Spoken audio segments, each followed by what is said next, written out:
6:45, this is the Sri Lanka Broadcasting Corporation.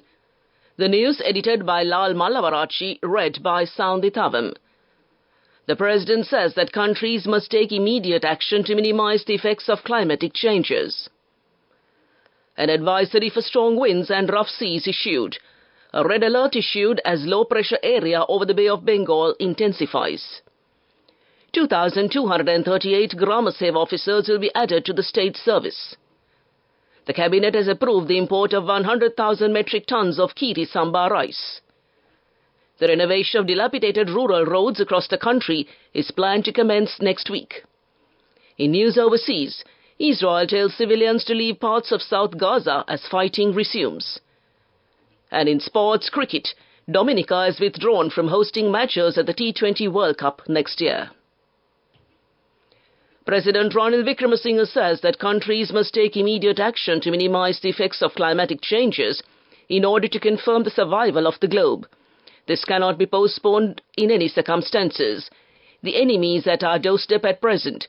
The global warming will increase further by 3 centigrade before the end of this decade. This will become a broken promise report at the UN Environment Programme this year. The President made these comments while addressing the 2023 UN Climate Change Conference COP28 in Dubai yesterday. The global warming has become a major challenge for the developing countries and small nations like Sri Lanka, which faces economic crisis. The President also stated that a group of professionals should be appointed to analyze this situation and to propose some productive suggestions to overcome these challenges. The other developed nations should come forward to help the small nations struggling economic crisis and climate change problems, the President added. The Meteorology Department issued a red alert for strong winds and rough seas over the Bay of Bengal sea areas. Accordingly, the fishing and naval communities in the deep and shallow sea areas in the southwest Bay of Bengal were warned of strong winds and rough seas as the low-pressure area around the southeast Bay of Bengal has developed into a depression. The depression is now located near latitude 10.3 north and longitude 85.3 east at present, and about 490 kilometers northeast of Trincomalee. It will develop into a deep depression during the next 12 hours and further into a cyclonic storm by tomorrow. The system is expected to move west-northwestward near north coast of the Sri Lanka towards North Tamil Nadu coast of India by the 5th of December. Accordingly, the naval and fishing communities have been advised to refrain from venturing into the sea areas off the coast extending from Mannar to Potthuville via Kankesanthuri, Trincomalee and Batticaloa, and into the marked areas for the next 48 hours. The competitive examination for recruitment to grade 3 of Grama Niladaris will be held today. State Minister Asoka Priyantha says that accordingly 2,238 Grama Sevak officers will be added to the state service before the 4th of February next year. The Constitutional Council has approved the appointment of Acting Inspector General of Police Deshabandhu Tennakon. He assumed duties in his new role recently. Tennakon was serving as the Senior Deputy Inspector General of Police in charge of the Western Province at the time of his appointment. Today is the 10th day of the committee stage debate of the budget. The expenditure votes of Ministry of Justice and constitutional reforms will be taken up for debate today. Parliament will convene at 9:30 this morning. This news broadcast comes to you from the Sri Lanka Broadcasting Corporation. The Agriculture Minister Mahinda Amaraveera said in Parliament that the Cabinet has approved the import of 100,000 metric tons of Kiri Samba rice for the upcoming festive season. The Minister also stated that the government decided to import 50,000 metric tons of rice under the first phase and sell it only under the intervention of the state. Minister Amaraveera said that Kiri Samba was cultivated in about 7% of the paddy cultivated lands in the last season and a harvest of 5,000 metric tons was obtained. He said that some paddy mill owners have kept stocks of rice, and with the import of rice stocks, they will be able to control the rise in rice prices. The chief incumbent of the 8 temples, including the historical Sitalpawa Rajamahavihara and Adhikarana Sanganayaka of the southern province, Most Venerable Mataramba Hemaratna Thera, passed away yesterday while receiving treatment at a private hospital in Colombo. The Thera was 83. Born in Mataramba, he received his education at Malcolm College, Yattagala, and was ordained in 1956 under the tutelage of then chief incumbent of the Yattagala Rajamahaviharya, Venerable Ilukpitiya Jinaratna Thera. The funeral arrangements will be notified later. That concludes local news. The main news story is brought to you by Sinhala Vedamahatmya. President Ranil Wickremesinghe has directed the commencement of a scholarship program through the President's Fund for students currently pursuing their GCE advanced level studies. This scholarship program is in effect from yesterday. Plans have been devised to select 50 students from each of the 100 educational zones spanning the entirety of the island. This initiative aims to furnish scholarships amounting to 6,000 rupees per month to a total of 5,000 deserving students. Significantly, in the preceding year, the Presidential Fund successfully facilitated scholarships to 3,000 students over a duration of 24 months.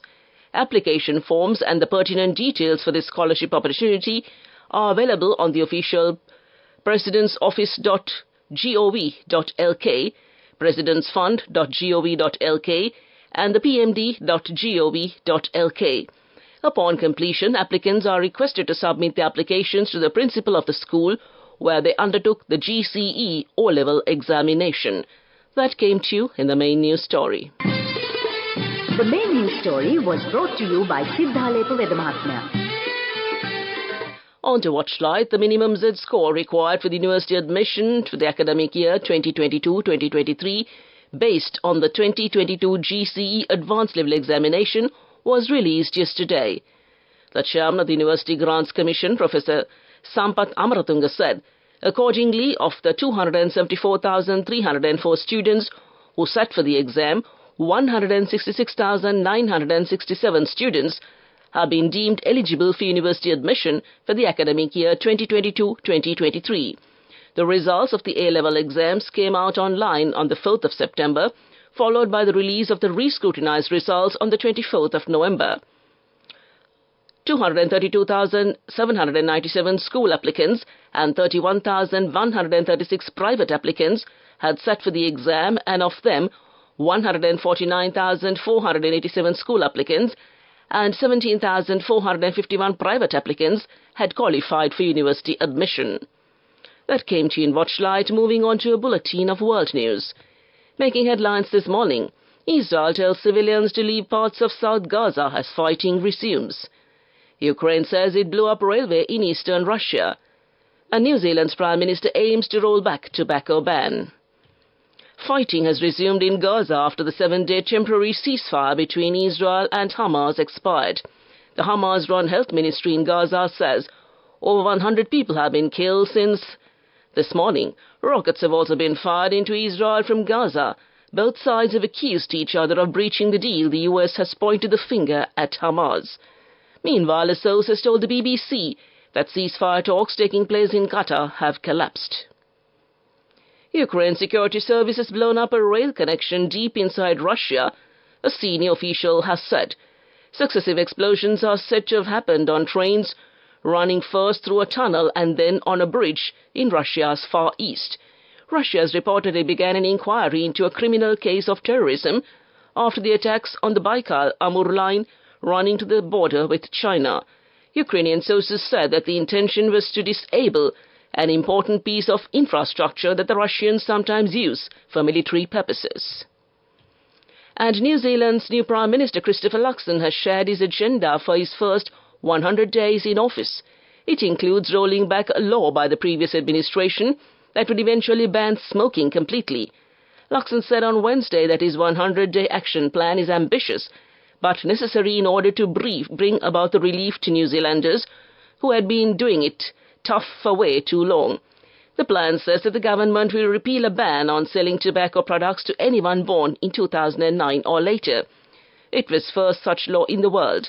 Local media report that critics are saying that the move would increase tax revenue at the cost of public health.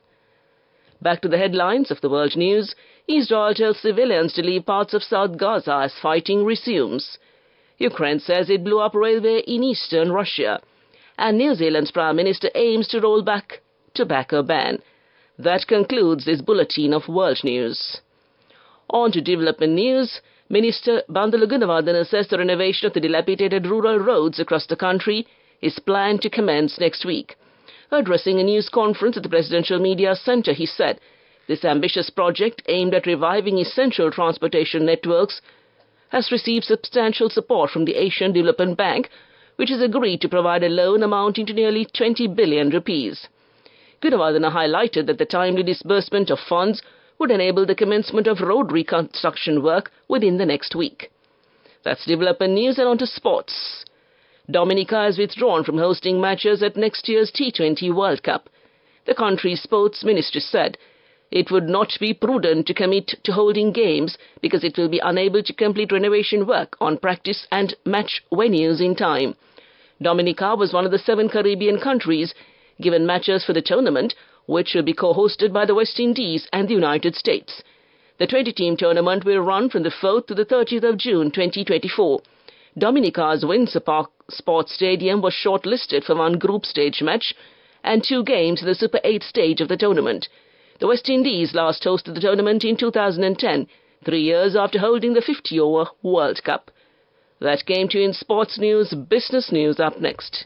Go ekakiyana youth eකට life එකේ change එකට නියමෙට set වෙන්න ඇස් වහගෙන දැකපු හින හැබැ කරන්න youth එකට නියමෙට set වෙන friendship එක මෙන්න. The all-new NSB Ithru Mithru account, NSB IAM, a plan for your dream. Business news, sponsored by National Savings Bank, the safest place for your money. Local spirits made by Ceylon Breweries PLC were imported by Mail-in Corporation of Kenya from Sri Lanka. This initiative, which should help to bring more forex to Sri Lanka, was coordinated by the Sri Lankan High Commission in Kenya. Mail-in Corporation is a leading conglomerate of Sri Lankan and Kenyan origin and plays a key role in bringing global tastes to Kenyan consumers. That's business news, economic news to follow. Business news, sponsored by National Savings Bank, the safest place for your money. Go ekakiyana youth එකට life එකේ change එකට නියමෙට set වෙන්න ඇස් වහගෙන දැකපු හින හැබැ කරන්න youth එකට නියමෙට set වෙන friendship එක මෙන්න. The all-new NSB Ithru Mithru account, NSB IAM, a plan for your dream. And now in economic news. For the first time in almost half a century, the National Engineering Research and Development Centre is now looking at moving away from an enterprise dependent on government treasury funding to a profit-making one. The Director General, Dr. Jayathu G. Samaravikrama, said that from its inception in 1974, it has been providing services to the industrial, automobile and several other sectors and is a key institution for offering certifications. In addition to providing certificates for imported and locally made products for exporters, they are also providing laboratory facilities for many industries and other facilities. That's economic news, and on to the weather report.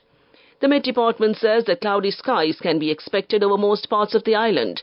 Showers or thundershowers will occur at times in the northern, north-central, eastern and northwestern provinces, and heavy showers above 100 millimeters are likely at some places. Showers or thundershowers will occur at several places in other provinces of the island after 1 p.m. Strong winds about 40 to 50 kilometers per hour can be expected at times over the northern, north-central, northwestern and southern provinces and in Trincomalee and Batticaloa. To conclude this bulletin of news, a recap of the headlines. The President says that countries must take immediate action to minimize the effects of climatic changes. An advisory for strong winds and rough seas issued. A red alert issued as low-pressure area over the Bay of Bengal intensifies.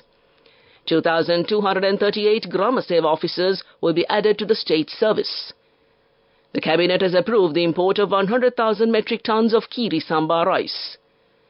The renovation of dilapidated rural roads across the country is planned to commence next week. Israel tells civilians to leave parts of South Gaza as fighting resumes. And Dominica has withdrawn from hosting matches at the T20 World Cup next year. With that, we conclude this morning's news broadcast, and it's back to your host, Your usual host on a Saturday morning, SP Sanal, Paranavithana, to keep you well